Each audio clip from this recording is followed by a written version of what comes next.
À quelques jours du MIPIM, Stéphane Imovic, président de FIAPSI France, a réuni ses adhérents dans un nouveau lieu, le Star Hotel Castille 5 étoiles, pour une conférence animée par Pierre-Édouard Boudot, CBR E-France Investissement Tertiaire, et Emmanuel Cordier, Icori Résidentiel. Diagnostic partagé. Le point bas est derrière nous, la reprise est engagée mais elle sera lente.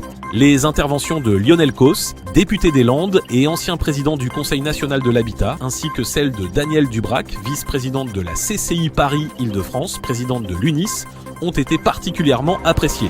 Alors on est venu parler d'investissement tertiaire et l'idée était de dire que la reprise est là, elle est graduelle mais elle est réelle et on a essayé de montrer quelques chiffres qui venaient à l'appui de ce discours. Oui, les perspectives qu'on peut se donner, c'est de dire que le point bas du marché de l'investissement tertiaire est maintenant derrière nous, il était fin 2023, début 2024, que l'immobilier c'est un cycle long, on l'a vu par le passé.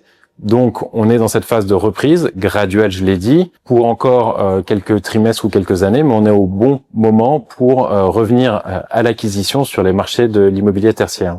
Alors, mon message, il était que le marché de l'investissement, c'est-à-dire la vente en bloc d'immeubles résidentiels, c'est plutôt très bien comporté en 2025.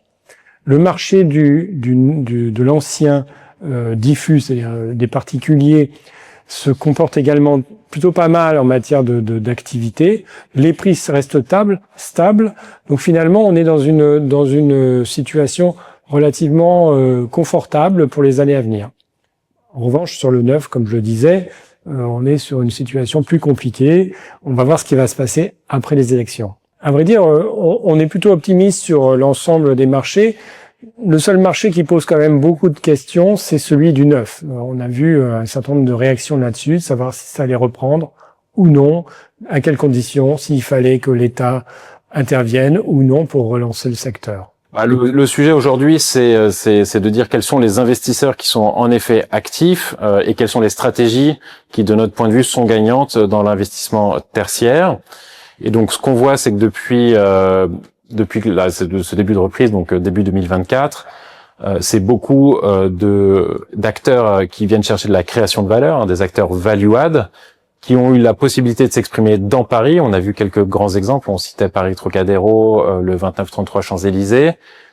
Cette fenêtre d'opportunité dans Paris va forcément à un moment donné se refermer, puisque c'est de fait très fini comme univers, le Paris Intramuros, voire Paris Centre-Ouest. Et donc la question, c'est qu'est-ce qui va permettre de redonner un deuxième souffle, un second souffle à ce marché-là, des actifs core, des actifs value-add en première périphérie, enfin voilà, d'essayer d'inventer un peu la suite de cette reprise du marché de l'investissement.